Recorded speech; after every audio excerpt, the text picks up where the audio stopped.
Hitting the option button gets us a couple of different items. First would be you have flip side rotation.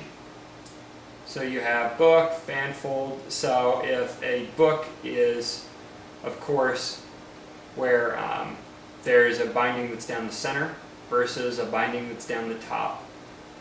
So typically this will automatically be selected. Rotation, so if you needed to rotate the images in there. Automatic size and skew detection. I actually have this one disabled just simply because it has a tendency, not all firmware is amazingly intelligent. You will have some things where if you have selected end of page detection, it may not necessarily be supported. Automatic page size detection, we've had it be where certain files are cropped too aggressively, which will cut the edges off of files, as well as black background. So we just select disable. It makes it much more easy. And then there's job cache. Now job cache, you'll typically want to do it like this. You'll want to use both the memory on the scanner and the computer. So if you're using both memory, try to bump it up as much as you humanly possibly can. So this is 200 megabytes of cache memory. ADF options, there's batch detection, we have it on none. Multi-feed detection, we have it on none. Pre-pick is on panel setting.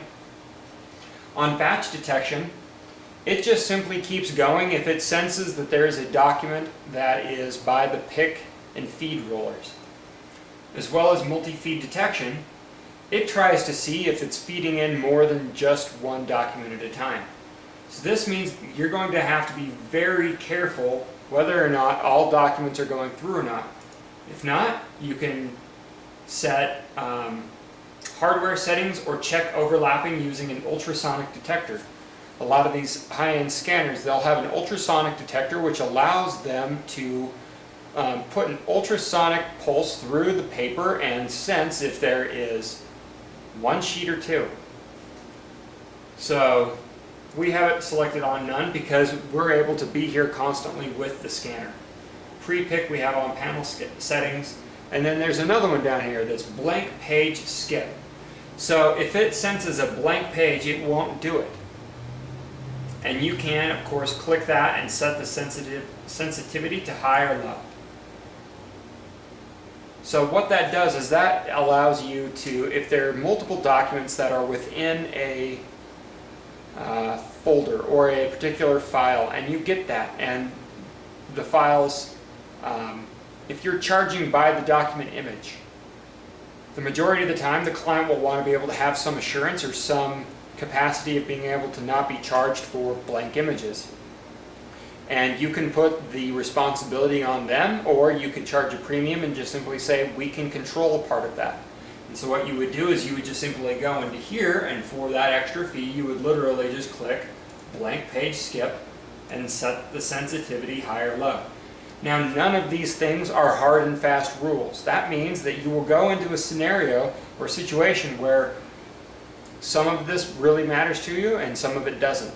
Like blank page skip, which also means that you could go into an area and they won't matter if there are blank pages or not. They just simply charge by the page, which is fine.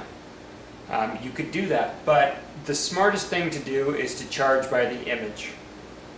That's what we found, because if we charge by the page, what they will try to do is they will just simply try to get as few pages to you as possible. So you have all of this. We can then go over to generic. We can have the units and scaling be in inches instead of millimeters, which is very helpful if you're on a metric versus a King's measurement. Then you have startup. You can enable the scanner panel on the side of the scanner. You can have the filters, and you can have compression. We don't prefer and we don't suggest running compression. So now that we have all this taken care of, we can hit OK.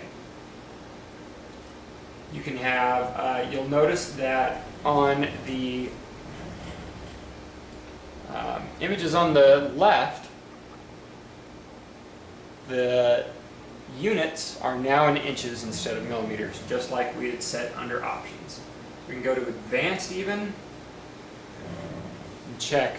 There's a button for advanced which has image mode for grayscale. You can control all the shadows, the highlights, the brightness, the contrasts, everything. None of that really needs to be changed. And then you would go ahead after that point and you would hit scan. But before I do that, what I do is I make sure that I have two windows. I'm going to zoom out for you. I make sure that I have two windows open. First is the firmware for the scanner, and second is a window for Earthen View. And I'll normally make this page half the size of the screen, and I'll do that now.